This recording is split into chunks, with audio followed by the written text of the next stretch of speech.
And good afternoon. Welcome to Let's Talk Real Talk on Parental Alienation with myself, Mary Auld-Kovacs from Hamilton, Ontario, and Andy Martens from the Sault Ste. Marie, Canada. And we also have two special guests with us today. We have Dr. Mark from Florida, the Toby Center, the Reunification Center for Alienated Children and Families. And also we have Vernon Beck, Canada Court Watch and cameras in the courtrooms. With us from Oakville, Ontario. So we got both sides of the border today, and Andy and I are going to be asking a few questions. Dr. Mark and Vernon can basically compare the difference, which I don't think there is a difference between the family courts in the United States or in Canada. So welcome, everyone. Andy, welcome. Thank you, Mary. Great to be here. This is the first of two podcasts you and I are doing together today, a double header. Yes, double header today. So, Andy, I know you have a lot of questions. So I'm going to ask Dr. Mark to step up, and he's been on the podcast a couple times. I know that, but if he could just, give us an update on what he has been doing, and then what you could do, Dr. Mark, is just, basically tell us what the services of the courts are doing for us people, like, what do we do out here with all these children that are being taken from us? So welcome, Dr. Mark, Vernon, Andy. Thank you. You're welcome. Thank you so much. I'm so grateful for this opportunity because you and your colleagues, you address things in a very practical, logical, and informational light, and I think that is so important when discussing very heated subjects. And the when we hear these terms, certainly the last 15, 20 years, a little longer actually, but the term parental alienation, it conjures up a lot of imagery, and it also kind of encapsulates what approximately 30% of parents in divorce experience in very painful ways, in a very overt ways. Although the perpetrator, typically the custodial parent, the parent with whom the child lives, may not be aware of what they're doing. They may not be able to understand their reactions or why they are creating an environment that is hostile and creating a pathway for the child that is reflective of their own feelings and of the parent's own feelings, that hatred towards a parent who is the non-custodial parent. And it's a very complicated effort in when trying to understand and discuss theoretically with people. And I say, to hell with labels. The hell with labels, if you'll pardon my French. But you're not from Quebec.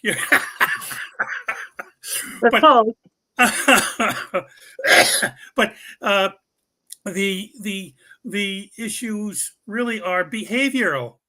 It's a question of why. Why are people doing this, and why are the courts letting them get away with it? So all of my work in the last 25 years actually comes out of my own personal experience, where I had been divorced. My divorce was a contentious one over the children, and I had really been blocked out of my children's lives in spite of my efforts through counsel, through guardian ad litem, and then over the next 5 years following 3 or 4 years following my divorce, appealing to the court for some wisdom, some understanding of what children's needs are, and help in trying to have a relationship with my children, continue the relationship that I had with my three kids, and I just didn't understand, and so that experience framed the next 25 years. And what that did was send me to college to earn my PhD in the field uh, in psych and understanding high conflict divorce and looking at opportunities for improving, uh, the child outcomes, because that's what it's really about. It's about how do we improve child outcomes.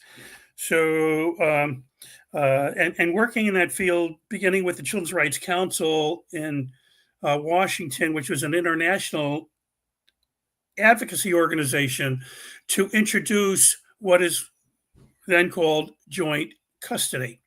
And I bring this because we need to understand context. We need to frame what is the has been the journey outside the court system, experienced by families, inside the court system, experienced by the judges and attorneys. And so that's why I felt it's important to understand what has happened to the courts that I've observed and studied. What is it that court services have become, and why? And then what are the challenges that parents continue to face, and where do those challenges come from?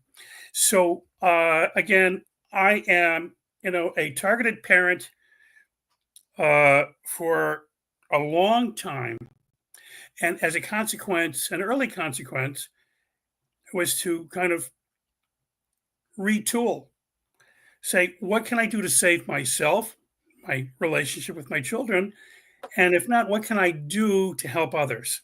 And so, as an advocacy agency, the Children's Rights Council, based in DC, then, which in fact started in 1985. Has any of our listeners heard of the Children's Rights Council? Might you recall the name David Levy or Richard Sauber, Dr. Richard Sauber? Do these names sound at all familiar? I often mention them so that they won't be forgotten, and that there'll be an understanding of who the pioneers in this field have been, because it was their efforts, very selfless and dedicated efforts, that we now see a lot of the progress that has been made, although incomplete, absolutely unequally administered, absolutely, but also giving us the points that can be further used to examine, to be advocated, and to be shared. That the knowledge coming out of all inquiry be understood. And I know that I'm rambling a bit here, but I'm trying to give a kind of a historical perspective to where we are today and how that's happened, at least, within some parameters, as loosely as loose as they are. But I feel that if I look back 25 years ago, there has been progress. Undeniably, there's been progress, but twice as much of that progress needs yet to be done, because there's inconsistency, there's lack of commitment, and yes, the family law industry is motivated by dollar signs, if you look at it, because when you go to court in the States, the first thing you need to do is complete a financial affidavit. How much money do you have left? Then the attorney will know how much he can argue. It sounds like a very cavalier statement, but these are common findings when you talk to people who have been in family court. And now consider, in the States, we have what's called dependency court. Sometimes it may be called juvenile court, that have the same function, where kids have been taken from their parents, put into temporary foster care, And now through that court, the dependency or juvenile court, there might be other terms in other states, but the role of that type of court is clearly and well stated for reunification. That ain't the case in family court. When I used to speak at conferences at the Children's Rights Council, which I coordinated many of them, but Dave would yell at me. He'd take me aside. How can you say that? You can't insult people. But it was truth. And the truth is that if you have to pay to see your children, it's kidnapping. I'm sorry. There's at least one or two other people in this world that believe the same. Yes, I believe so too. Right? Let me just go back a little bit to Please. 1985. People won't remember those names that you mentioned because they only remember Richard Gardner. Yeah. But that's the same time you're talking about, right? Yeah, exactly. Exactly. Yeah. Okay, Yeah. And for those that may not know who Richard Gardner is, if you think of parental alienation, he is the one that identified it. He was the major one to identify that. And he was an MD, a psychotherapist, and a faculty member at Columbia University. And it was through his research that parental alienation became clear to him. Richard Sauber, Dr. Richard Sauber was a student of his, was a mentor. Gardner was a mentor for Sauber, and Sauber became one of the most well-known forensic evaluators, and he comes from a huge background in academia and research. But he had been a practitioner. He passed sadly about 6 years ago. But Richard Sauber brought forth was among many of the practitioners who were researchers in this field. Stephen Miller. Dr. Abe Warrenklein, is from Montreal. At this, of the same, a peer of Richard Sauber, and so Canada, the States, were really working together within this field in trying to make changes that I know Vernon has been examining in depth for a long time. Actually, when you talk about Richard Gardner, I've certainly been around and working on this since 1995. Okay, and actually communicated with him, and I actually got one of his VHS tapes that he sent me, which I think I've digitized years ago. But oh my! And nice. the one issue that, of course, comes up today is that he coined the phrase parental alienation syndrome. Yes. And I've always had, even when I communicated with him years ago, I said, here was the issue that I saw with the term syndrome. It works into the industry in that when you say the word syndrome, that now designates, well, you need a mental health professional, psychologist, to deal with that now. So you have a parent who's dealing and they think they've got a syndrome, they have to refer it to a psychologist now, whereas that's where the term syndrome kind of got dropped over the years, and we're moved into a more, I think, a realistic understanding of what parental alienation is. It's not so much a syndrome because people just can't afford to get psychologists today. Exactly. To learn behavior. And also, speaking of that, Mary, it's also a reflection of one's own childhood trauma. Yeah. Because if you look at,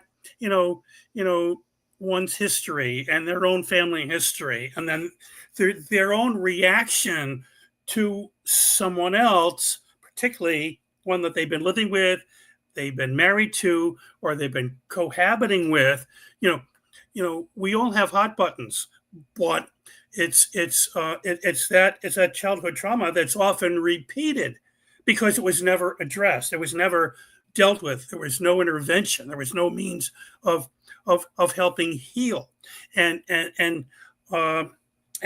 so it's really, significant to understand. Okay, so if it wasn't, if someone was not, and only 30% of the cases, by the way, that 30 is a magic number, if you, according to research, and that is, 30% of parents who divorce are involved in high conflict divorce, what's called high conflict divorce. And Judge Philip Marcus, who is a retired judge in Jerusalem, he said, "No, Mark, it's not high conflict divorce. It's high conflict personalities." Absolutely. Right. And so that's really, when I heard that, is during a call for CF Digital, which is a podcast that I started with another gentleman, Clint Duran. But it's really important to understand that it's really behaviors. And like Vernon said, when you start using parental alienation syndrome, and in fact, the labels are so incredibly debated, and it's ridiculous. I think what's important is to look at what are the behaviors. What is somebody showing? Is a child being brainwashed? Is a child speaking the words, the concepts that are adult, that are reflecting the parent they live with? Well, if so, this is cruel, it's child abuse, and it's got to be stopped. Debating labels, totally unnecessary. Treatment, very much necessary. And there are ways to approach that can be increased levels of mitigation and need to be. And so that's why the supervised visitation, for me, not personally, because I had to go back to court to compel it and it just never happened. This is many, many years ago. But around the same time, supervised visitation had become increasingly a means for the court to help parents who have been blocked out of their children's lives. And so I was involved with David, a nonprofit organization, the Children's Rights Council, a nonprofit. We got funding from the Annie E. Casey Foundation. That should tell you a lot about the credibility for supervised visitation. But supervised visitation we did was in groups. In other words, we partnered with churches in DC and Maryland, Virginia, and ultimately we had 40 locations, over 30 locations nationally, all volunteer based. Most of them were at churches, which gave us space, but it was done within groups of parents and children. So we would have a police officer off duty wearing sport jacket, not a uniformed individual, who would have a wand and make sure no one was bringing in any weapons. And then they would go in to meet with their child, and we had protocols for that. And this worked so well because people got to see their children. The challenge was, kids like to gravitate with other kids. So they'd be running around, they'd be playing, and the parents sometimes felt that, the kid's spending more time with another new friend than with them. But it created a happy experience. And that's what kids need. They need to know when they're with a parent who has been ostracized, who has been blocked, who has been pushed away from their child's lives. If given the opportunity to be with their child, the parent wants the kid to feel happy, engaging, loving. And that all comes from building trust and joy. And the custodial parent will often interfere with that because that's not what they want to see. But if you can still create those experiences. And so I've taken that a bit further. The Toby Center uh, came from my work over nearly 10 years with the Children's Rights Council, and I created a model for supervised visitation where we had one field monitor or family monitor with one family, and it was in the community. So it would be a library, it would be a restaurant, be a park, museum, recreation area. It could be the movies, based on the age of the child, the ability of the child, the interests of the child, because you want to create an environment that's familiar and comfortable for the child. A four-wall setting is not usually going to cut it, but you want to create some kind of normal experience and loving and joyful, and that's what it's about. I'm pleased to share that when I started in Florida, I came to Florida because Florida had legislation that accepted the rights of children to two parents. They believed in joint custody. They made it a possibility for parents to see their children. And they had supervised visitation within the courts themselves. Not an ideal place, but the effort, the recognition of the importance of a parent and to have this court-ordered service was really important. But I came with a different model, and it took me 2 or 3 years in Palm Beach County, where I first came, to obtain the credibility that the court wanted. Also, the court-based program failed. And mine was not based on their model, and we didn't depend upon funding. We had no fun. People not interested in anything that's not, warm and fuzzy. So we never got funding.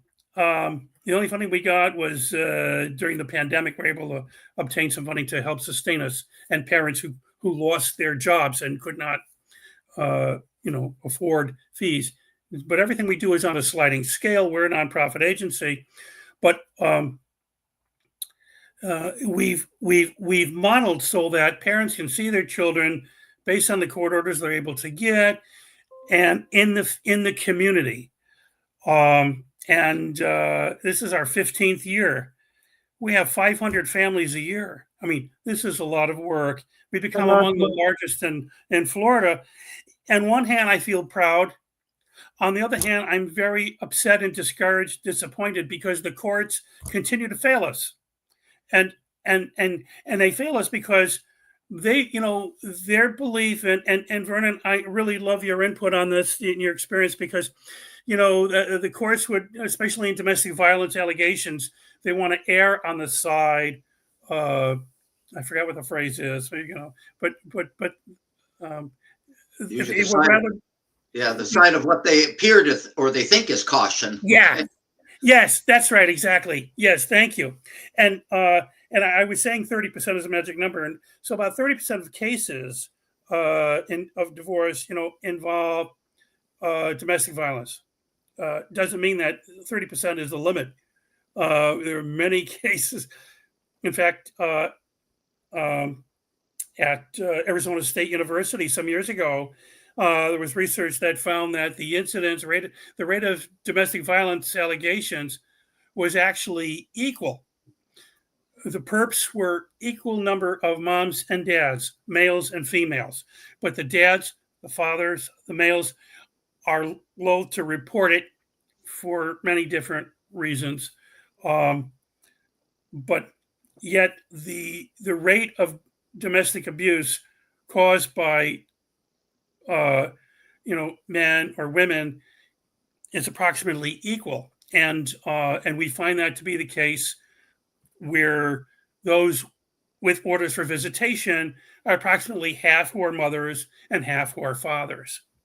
Well, that's kind of the gestalt of what I'd like to explore with you some more. Yeah, just to add to that, Mark, is yes. When you talk about Statistics Canada, the Canadian government did report on that probably back in the probably mid-90s. And they found the similar things, is that they found that when it come down to violence, they found that the perpetration of violence was very close to equal. Men were just a little bit more. They were about 52%, and women were about 48%. I think I've still got a copy of those statistics from quite a few years ago. Oh. But the difference being, of course, men being stronger, that the men had a more greater potentially to do more damage than women. Now, since that report was released many years ago, and it was fairly unbiased at that time, of course, that's the time when a lot of the special interest groups start to come in the early 90s. And of course, the push for domestic violence, mainly it was domestic violence against women. A lot of the women's groups got a lot of funding, tremendous amount of funding at that time. And so what happened, eventually there was courses for judges, courses for police that members of the public could not see, that were given by a lot of the women's groups. And of course, the perception that eventually started to increase, that the perception became that generally it was males that were the perpetrators of violence. And of course, that just led on to that we have to act more, the courts have to do more. And of course, allegations came in. And I worked with Senator Ann Coules. She was a longstanding Senate of the Canadian government for, I think, over 25 years. Very well, highly respected. But her speech in the Canadian Senate was that allegations of domestic violence were the weapon of first choice. I have a copy of her speech. And actually, Senator Ann Coules was the person who opened the first women's shelter in Canada. And she became very distraught as to what was happening, because she said it was turning into an industry. Yeah. Where money was now flowing into these special interest groups, which have contributed to the broken court system that we see today. Yeah, so that's there is a history. I've been around since 1995, I guess, and I've some of the people you've mentioned. Yes, I've met with them at various conferences and that, and we do have there's no doubt there is a broken court system, false allegations, and all these things they're not finding correct solutions. So that's where we, the advocates and professionals like you, it's up to us. We are the people who have to create the solutions, and we have to show people how to use these solutions so that the courts won't screw up like they do most of the time now. Yeah, Vernon, thank you for sharing that. I think that's an important element of Canadian, somewhat recently Canadian history. But I think it's it would be wonderful if, and it just occurred to me, stream of consciousness. I love it because I'm too old to think any other way. But what is so interesting, I think, could be is to have some kind of multimedia. I don't know if they still use that word, but annually, like an annual status of the family.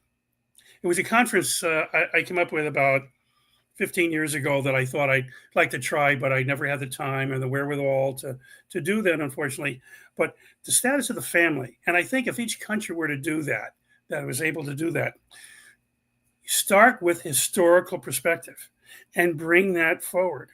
And as you bring that forward, you could see where the evolution in legislation, in intervention, in philosophy, in education, where that has become to the current time.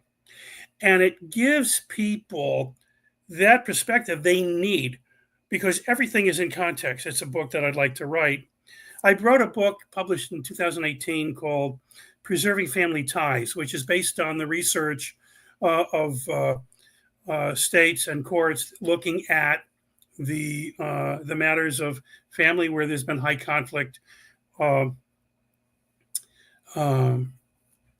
divorce or high conflict personalities, and which I also call high conflict child custody issues.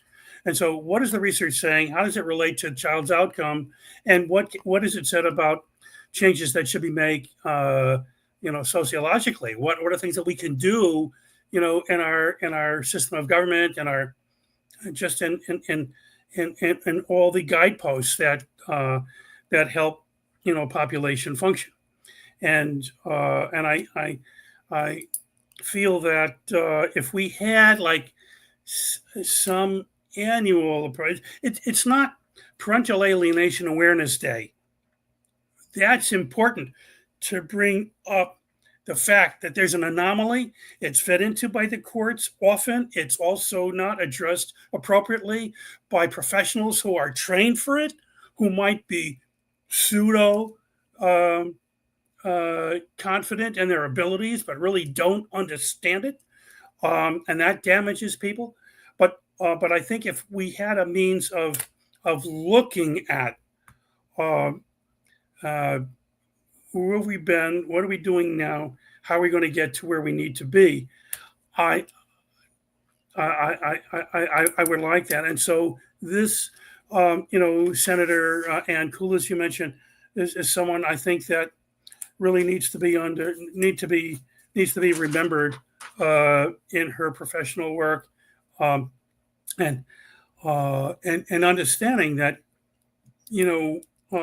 legislators are not simply representatives; they're advocates, and they should be advocates, and advocates for growth and positive change and improvement. And and if you kind of like use a magnifying glass, this is a magnifying glass. Wait a minute, I have one. If you have a magnifying glass and you look at a family, what's the fundamental element? It's the child. The role of the parents is really critical, but the role of the parents is defined by the child. After all, the term parent only comes when the child exists. Without a child, you're a husband or a wife. But when you have a child, now you're a parent. Mm-hmm. And so if we look at how we can, what is it that we're dealing with? What are, if you look at, for instance, the educational system in the States, and it may very well be true for Canada as well, but about 40% of kids live in single parent households. Why? Right? And if so, the other why really is, why are they subject to bullying, juvenile crime, alcohol and drug abuse, suicide? Why? It's because the other parent is blocked out. The research shows a child does better when both parents are involved in raising that child. Whether they live together or not, the outcomes are very much the same if you have a healthy relationship between each parent and the children. So I know I threw a lot of stuff there. That's how I taught college, by the way. So I'm sorry. I lost my students too. But you know what? I agree with you 100%, because it is the two parents that mold these kids into something good or something bad. When you got a parent that's beating on the other parent, those children are going to gravitate to the abuser, because children deal with abuse better than they would the loving parent, because they're scared they're going to be abused if they side with the loving parent, right? Yes. So when the kids see the abusive parent picking on the other parent or picking on the children, I mean, they even pit the children against each other, right? So that one child goes running to the mommy or the daddy saying, hey, this one did this one did this, let's punish them, right? The kids are already punishing each other's siblings before they separate, but they don't realize they're doing it, right? And then it's like that the alienating parent dangling a cookie over 3 kids' heads, but there's only one cookie. So which child is going to get it? The one that will bond with the alienating parent or the abusive parent, right? Yeah. Yeah. Yeah. So this Yeah. is what's happening in a lot of families. So like you said, with the magnifying glass, if you see a child, even their face, if you take a photo of an alienated child with an alienating parent, the kid's eyes are different than they were with the loving parent. Just, that you can distinguish it. I mean, Yeah. AI can do a really good job now on making that child look terrified with an alienating parent and make the child look happy, because that's how they were, Right. right? Right. Mary, Yeah. and Mary certainly talking about some of the observations of parental alienation. Certainly, I think most of us are aware of these things. But getting back to what historically, about families, and yes, the research is there to support and to put it to parental alienation if people know how to, first of all, use that research.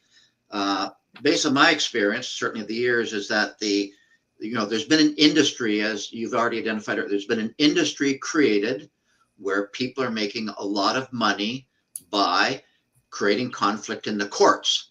Now, the way I look at it is, how are they getting away with this? Because certainly the work I do is, I believe that I think most of us know what the problem is. We know it exists. Those who have been affected, even those who are in the industry, they know as well. The lawyers know, many of the judges know.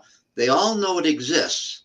So there doesn't seem, in my opinion, in the work I do, is that there needs to be diagnostic tools. And I look at it in this way here. Number one, you need a way to identify very carefully what's going on. Okay, not just to talk about this, but you got to be able to identify, because the damage is being done in the courts and even by some of these family court professionals. Okay, and people who have led to believe. So I believe, number one, we have to educate people. These are the parents, get them into parenting education programs, which that teaches them how to present their case. That's number one. We have to arm people with the proper tools, which, Mary, we work on checklists that can be used as evidence. Those checklists have to be reviewed and comment on, just like people like you, Dr. Roseman, there, to say this is a good tool. And of course, the other thing that plays a role is that people can't go into court alone, because that's the other element, is that when the court has people in their little courtroom, there's just the two parents, they're lawyers, they're surrounded by people who are all in the system.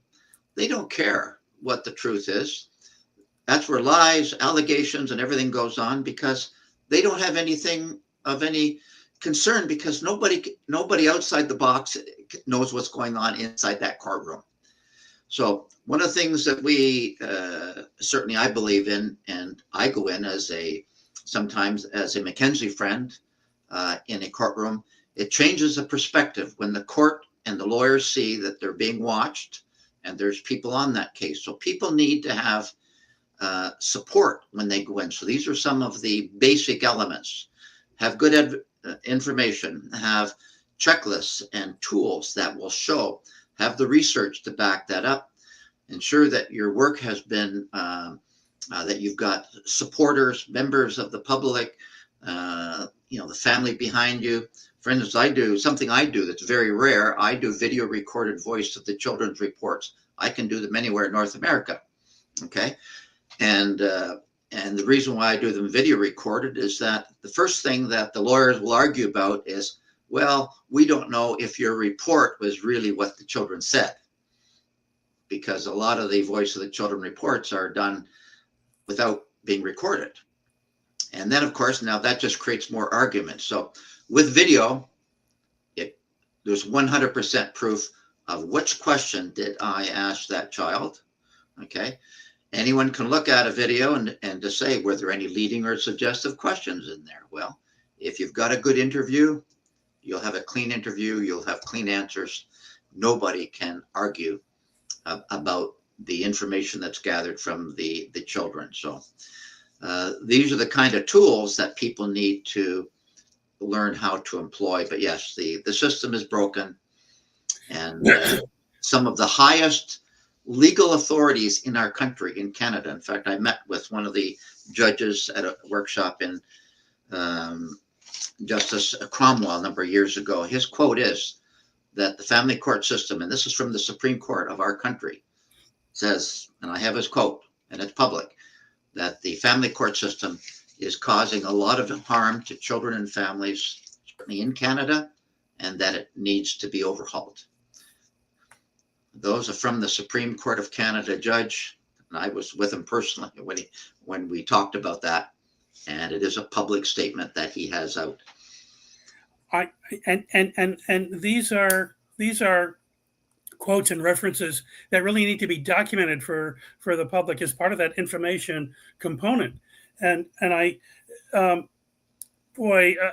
I am so grateful for the insight that you're sharing, because it's really conjuring up some additional thoughts. I was hired to give testimony in a case in the state of Wyoming in 2018, as I recall, and it was simply a father who had shared custody with the mother, and he wanted more time. And he had received a cookie cutter arrangement, which was a very limited cookie cutter. I think it was maybe one weekend a month, and one day or evening visitation every other week. And he wanted to expand. He wanted a more normal relationship. He also wanted to be, oftentimes when court orders are written, if a primary parent, or the custodial parent rather, is going to be out of town, or is ill, or has need for someone to care for the child for a day or two, well, why shouldn't the first person called be the other parent? Usually, it is not, and it's not even written in the court order. The other parent should always be the first person, the first alternate, right? But the in that case that I was referencing, and I was giving testimony to the research about shared custody arrangements in different countries. Sweden, Denmark, I think the Scandinavian countries actually, and they were really significant, because there's nothing here in this country, the U.S., to represent at the moment, but there was, because they agree the more time a child spent with a parent, the better, essentially. And so during the break, it was an all-day trial. I think it was 2 days actually. But on the first or second day during a break, there was a guardian ad litem who was really for the mother, the custodial parent. And he came to me and he said, Dr. Roseman, he says, I agree with what you're saying, because Wyoming did not have, and I believe still does not have, a shared parenting law. More than 30 states do in this country. But Wyoming did not. He said, I agree with you, but it's not. But my colleagues, won't accept it. And I think I just came out of the men's room, and he was going in, and he saw me. And I said, so be the first. Be the first. And I kind of like that slogan. It's a good one. We should all get T-shirts. Be the first. Yeah. It takes one to know one, and it takes one to be the leader. Yes. So it's very important, because it's true. All these new therapists that are coming in, they're all doing the same thing. They're alienating the other parent. Yeah. And it's like they're taught. New lawyers are taught to separate the kids from the other parent. It's getting so normalized that we have to unnormalize it. So here's what I had thought, like, several years ago. Are you familiar with Toronto attorney um Brian Ludmer? Brian Ledmer? Yeah. Okay. Yes. So Brian was in Florida. Before he planned, he said, Mark, why don't you organize, an opportunity for me to speak? I'm happy to do that. So I came up with a course idea, shared it with him. He said, I got the material, and I wrote the State Bar Association. My agency is a member, not an attorney affiliated member of the Florida Bar, but I said I'd like to offer a webinar and get continuing education, and it was on Brian's program. So we had about 8 or 9 people attend, but that I recorded very poorly with my phone, but it's on our website for free, and offering it as a CEU or CLE, they call it, for continuing legal education for attorneys. And I think that's something that Vernon might be able to, or might want to think about with respect to, your work, Mary and Andy, and maybe other organizations, to create coursework webinars that are free. Yes. Put them on, and then ask for donations, but put them on, and that can help in areas where where there's a vacuum. Now, the AFCC, the Association for Family and Conciliation Courts, they have a number of courses in the last 10 years really focused on increasingly on parental alienation and shared parenting, and as different aspects of court procedure related to family issues, particularly those contentious ones. But it's good for a CLA, but you never know what someone is going to learn. Right. And if you offer CLEs, that's very attractive to attorneys. Right. As you know, Andy and we've been celebrating our 5th anniversary, 5 years of doing Let's Talk Real Talk. And we've had Brian Ludmer do an hour seminar with us. So we use these tools for parents that need to know information on, just like we Oh had my God, that's for 3 fantastic. times. We have all your videos. We have, Joan Costhanards, everybody that we've had have been supporting the alienated parent and child relationship, but yet we're not getting very far, even though we've got hundreds of videos. But now I just want to mention too that you're going to be at the PAG Parent Alienation conference here in Toronto in September, is it? Yeah. What day is it? It's the. And I believe Brian Ludmer will be there too, right? Oh, I expect that he will. Yeah. Vernon, are you going? I'm planning to go. I haven't registered yet, but I'm going to be attending. Oh, that's Okay. fantastic. Yeah, I plan on it as well. As we're speaking, I'm kind of scanning through. I should know, and I don't even have it on my board. I can't believe.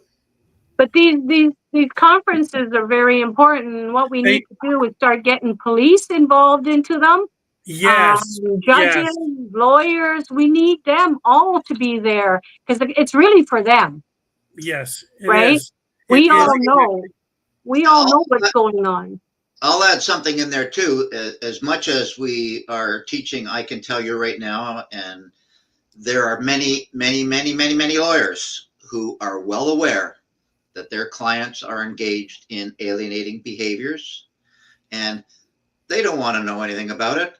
No. Because that's going to take away from the industry. And again, where I kind of focus on in the work I do is that we need in the actual courtroom, if things are going to get into that court, like I work as a parenting coordinator, I believe one of the keys that needs to be done in every case before families can go into family court, I don't care whether it's the United States or in Canada, the courts should order that they take a parenting education program before they can move up and to actually appear in the court. That's a prelude that they must take that, and that course must include a component on parental alienation and the harm done to children due to parental behaviors and things like that, and some of the research. That's number one. That should be mandatory. And I also believe that if parenting coordinators were, which I am a parenting coordinator, if courts were make that mandatory, that you had to get a parenting coordinator, and usually they're less costly alternative to going into the courts, and those two things alone would cut a lot of the stuff that's going on in courts today. And of course, when you arm the people with their parenting education program, arm them with the tools to present their cases, to put the judges and these court professionals in a situation they have no other choice except to make a correct decision, because number one, they've got good evidence there, and judges know that appeals are based on the written evidence that's in that court document and in the court file. And also when that person has got public members of the public behind them and they're being watched, those are two of the key areas that can actually make a significant change in the way family courts are handling these days. That's one of my key beliefs. Those are really excellent suggestions. I'm sure everyone agrees, but it would be great if perhaps, Fernand, you might create a toolkit that can be posted and shared and available for people to see. If they can download a toolkit, then they'll have the XYZ and action plans. But with respect to parenting education, it's interesting. I think for almost 25 years, it's been a requirement in many, if not all, family courts nationally that parents complete a parenting education course, I think before they can receive their divorce paper. In other words, before they get the final court order approving their divorce. And having them take a course before they go to court is the best. Even though I have argued that when any court requires you to take a parenting education course, and I've taught them and we've offered them, we don't now, but we did until fairly recently, within the last 6 months, actually, because we use a third party. We use the third party course from the Center for Divorce Education, which is academically based, but but no course includes parental alienation in their conversation that I've seen, and it should. And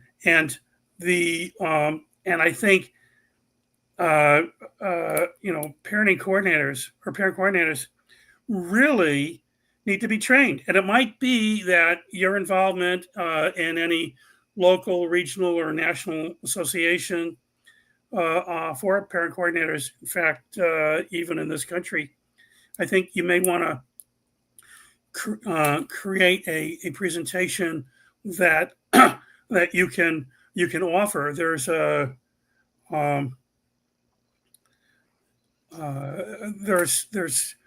I think there are several professional educational consultants that offer different kinds of courses in preparing for being, a PC, for preparing for being doing forensic valuations, preparing for doing family mediation, preparing for other court aspects. But I think it might be great to partner with those as a means of being able to bring this out from your own experience from parent coordinator, because I have not seen, and I was trained as a parent coordinator in Florida, although I'm not active doing so.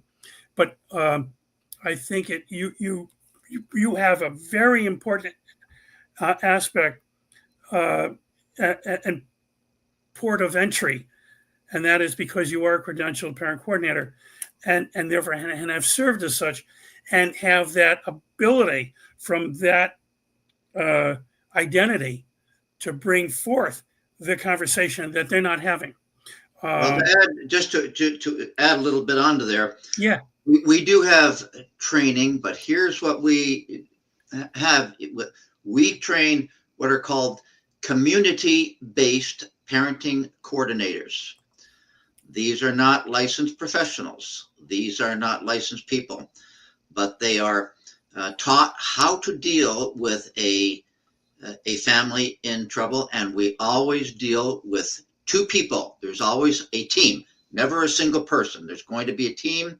And actually, with the program we have, the parents who are helping, they actually can get to choose whether they want a man to work with them or if they want a woman. So there's going to be a male and female perspective in there, and there's always a minimum of two people.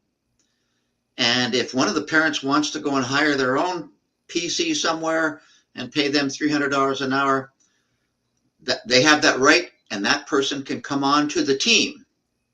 But the bottom line is that most of the people who are on the team are generally parents who have had experience in the family court system past, who are parents who have gone through the BS with the courts and with the system, and now have enough knowledge by their sheer experience to help other people. And of course, when there's a team created, you're getting the shared knowledge, shared experiences of those people helping the family. You're getting back to the community helping the family. It takes the community to help. I love this. Yeah, I absolutely love this. And actually, one of the Supreme Court of Canada judges, Thomas Cromwell, stated this, and I could provide you with his quote. He said, "It does not take courts and it does not take lawyers to solve the issues that families are having. All it takes is people with the knowledge and experience and the understanding to solve the problem." In other words, we don't need people with PhDs to solve a lot of these problems. Right. Certainly people like yourself with a PhD, you can certainly add credibility to some of the solutions that the community may come up with. But when it comes down to people can't afford, like some of the PCs who are engaged in creating a business, they're charging $400 an hour. Yeah. Where some of the PCs that I work with, some of them are doing it on a voluntary pro bono basis because they're motivated to help. Right. And quite often, I've got letters from lawyers to say that we've done a better job than, and done it quicker than all the professionals around, because when you bring a team in of other parents and you're not charging an arm and a leg, it makes a huge difference. So, gosh, I would love to visit with you and engage as an observer in this practice. I think that is so novel and so wonderful, and I think you really need to present this to certainly in conferences that you've attended and PASG. Because they're all practitioners, 99% are practitioners from law, from psychology, and they're international. But that's a very significant concept to get recognized as a tool by a litigant when being represented by an attorney who appreciates what you're doing for that family. And I think it takes a special attorney also who is committed. And it's easy to label family attorneys as being bad. It's easy to label judges as being bad. And you know what? There's a lot of them that are. However, there's a lot of them that are not, and those people really need to come together, but they are afraid. Many years ago, I was around, I forget, it was it was early 2000s. I was asked to be a featured presenter to a conference on family court judges and family attorneys and family court service officers. because then the state of Connecticut, where I'm from originally, they had just released a commission report on the Governor's Commission of Divorce, Custody, and Children, which was the title. And I was asked to comment on the findings from the perspective of a father. And I'm so glad I spoke last. There was one other who was presenting on that of the mother, but I gave the perspective of the father, at least by assignment. But when I introduced after I was introduced, I said, I'm here not to give you the perspective of a father. I'm here to give you the perspective of a parent. And I wanted them to understand by that, hopefully, that in fact, mom and dad are equal. We may operate differently, but the motive and the mission is the same. Tasks might be a little different or additional or fewer or somehow seemed not being the identical list, but the engagement, the love, the trust, the joy, the nurturing were the same. And after my presentation, an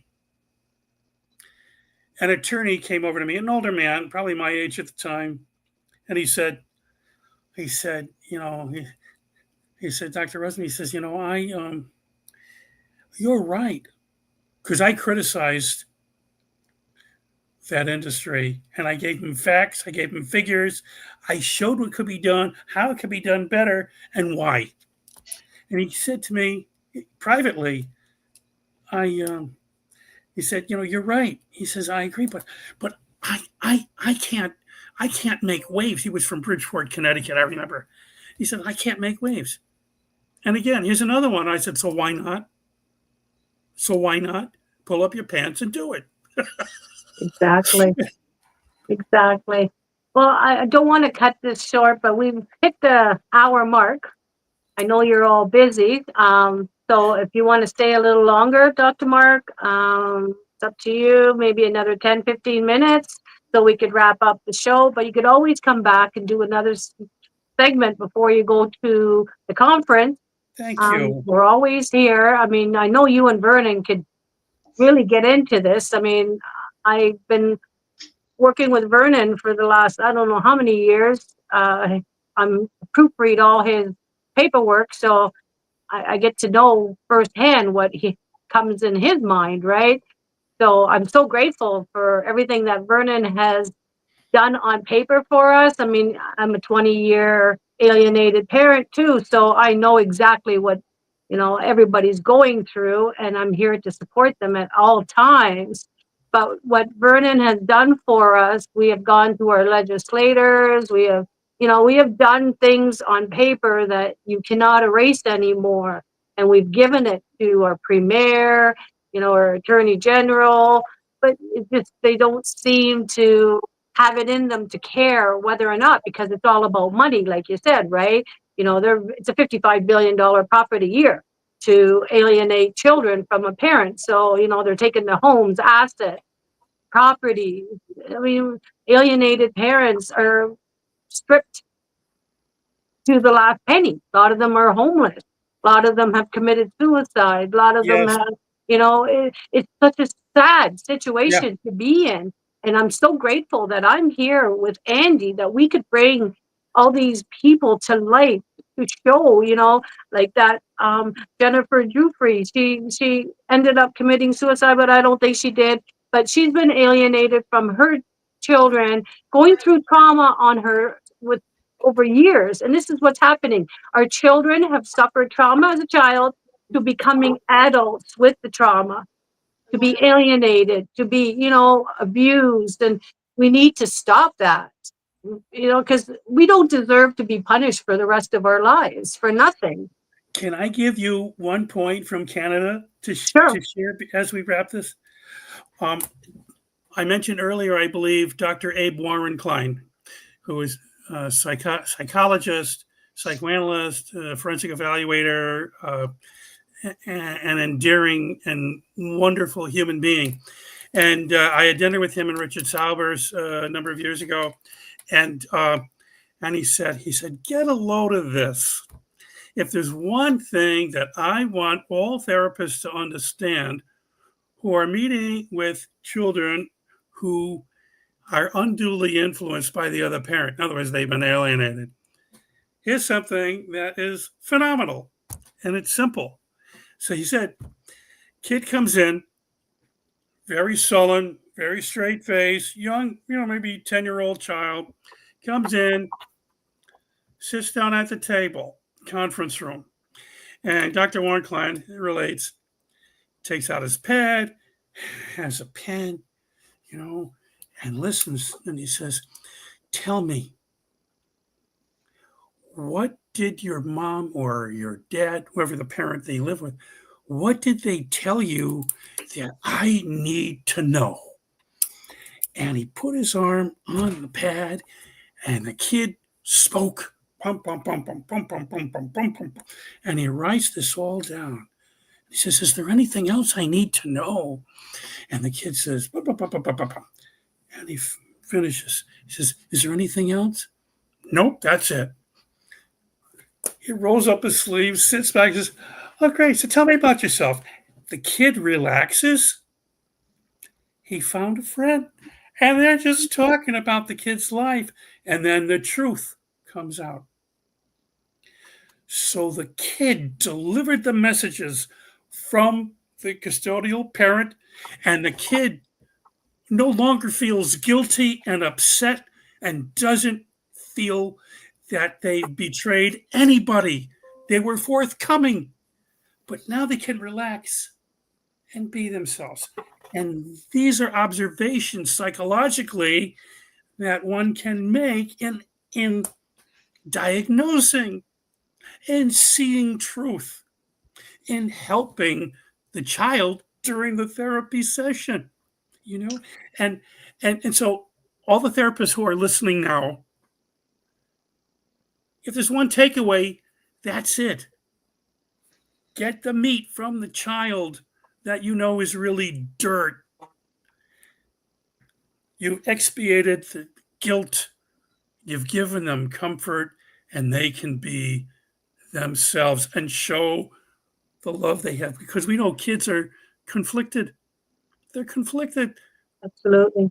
And just to add to that, unfortunately, there are a number of people who do interviews with children they've become biased. They've taken the side of one of the parents, and unfortunately, they ask leading and suggestive questions, and then they write the reports. Nobody knows what questions were answered. And one of the things that I support, because I do it, is that every time children are being interviewed, they should be either audio record or video recorded. Because yes, we've had even professionals, they've been disciplined and their licenses taken away in Canada.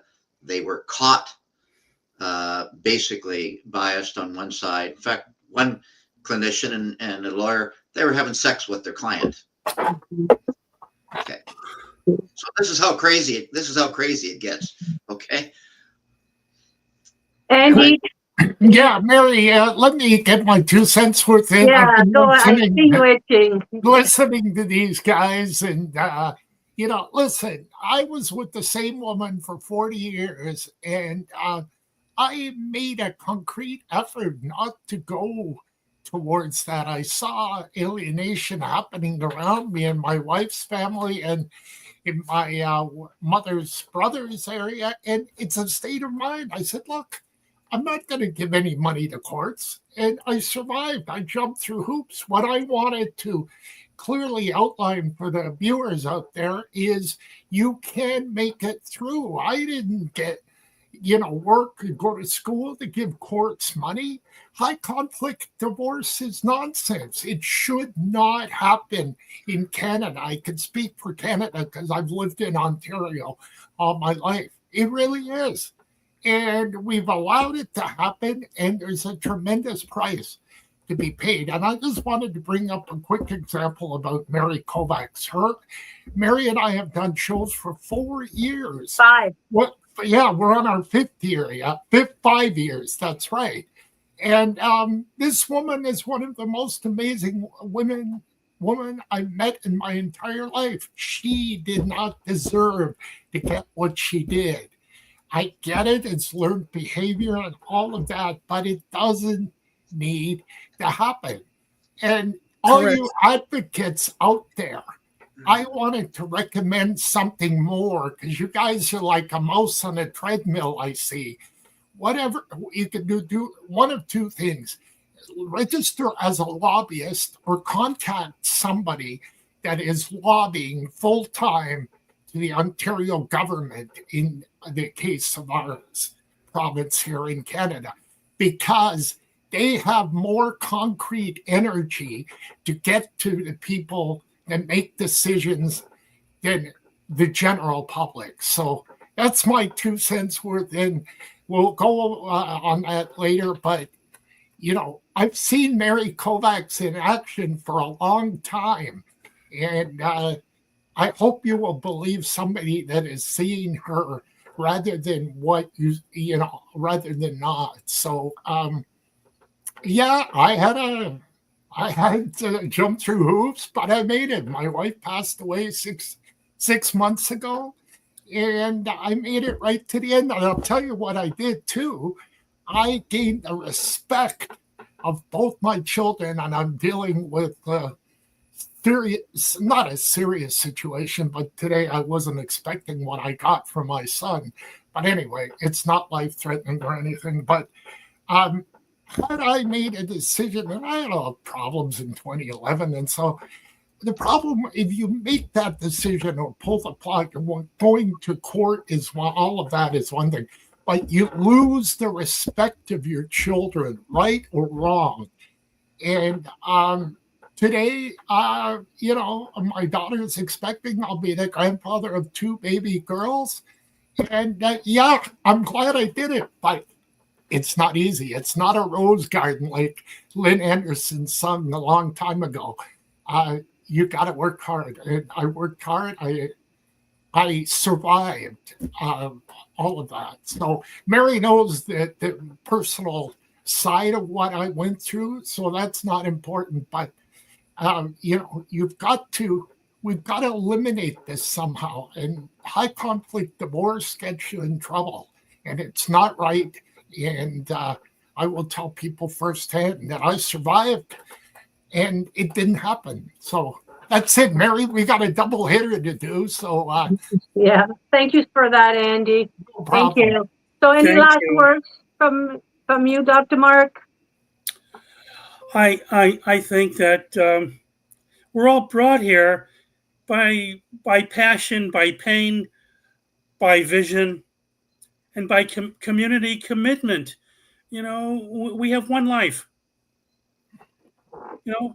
We've this is our calling now. This journey is to help others, and God willing, our children that may be resentful and may have dismissed us, perhaps at some point before long, may still reach out, may still respond, may still want, and certainly we pray for their health, for their mental health, and but we're all in this together, and I think that's been the unifying factor. When I was going through my divorce, I felt so alone, as Vernon had described people going into court. It's a very lonely journey, but when you become an advocate, now you're making lemonade.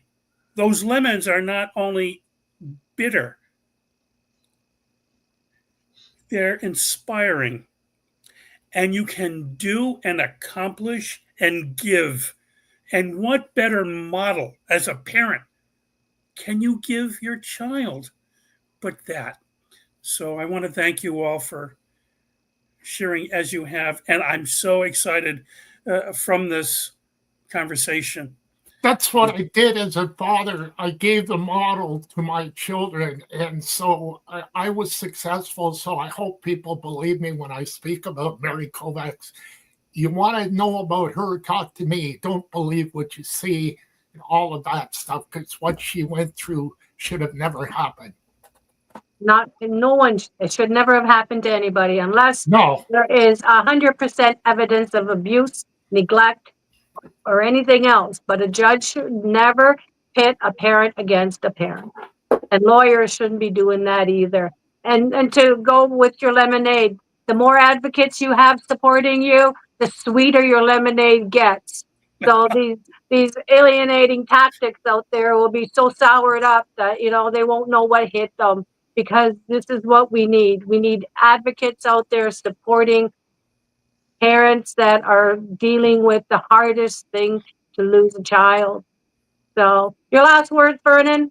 Yeah, as Mark has said, progress is slow, but again, we are part of that process that's slowly going to change the world. And I think even in the years I've been at it, there's been some technological changes as we sit here today, looking at on StreamYard, I guess is the format we're on today, but with Zoom and the ability to now to communicate, this has made a huge difference. Electronics have now, like up here in Canada, we are fighting to get that there needs to be video cameras in our courts so that people can use them, because we are having problems of transcripts being fixed. I have actually been in courts and have witnessed a judge, certainly here in Toronto, actually commit criminal acts right in the courtroom, and with the complicity of the police that were in that room. Kidnapping, I witnessed kidnapping right here in a Toronto courtroom at 47 Shepherd Avenue East. There were witnesses, and everything disappeared. Officers were transferred, transcripts disappeared. And so there are things going on that we know the system is broken. I may even get a phone call from the police, because if somebody sees this here today, they may even make a visit to me, because I've come to say that, yes, I witnessed a judge commit a criminal act here in Toronto. Yeah, and I have a handful of transcripts that were all ... They Yeah. took out my words. Why Yeah. is it that I couldn't speak? This is for the public to see what I had to say, right? So, yeah, So we have some work to do, and we're getting there. So and we'll thank you, Andy, Vernon, Dr. Roseman. Thank you so much for sharing what you have to help us educate others, and hopefully we can make a big difference soon. So God bless all of you, alienated parents, grandparents, children. Please never give up on your loved ones. We're only here to help you succeed in life and be better parents and partners for your future partner and children. So everybody, thank you again. And we'll see you this afternoon with Dr. Ray from Ukraine. Good night, everybody. Good night. Thank you, Mary. All right. Good night. Thank you.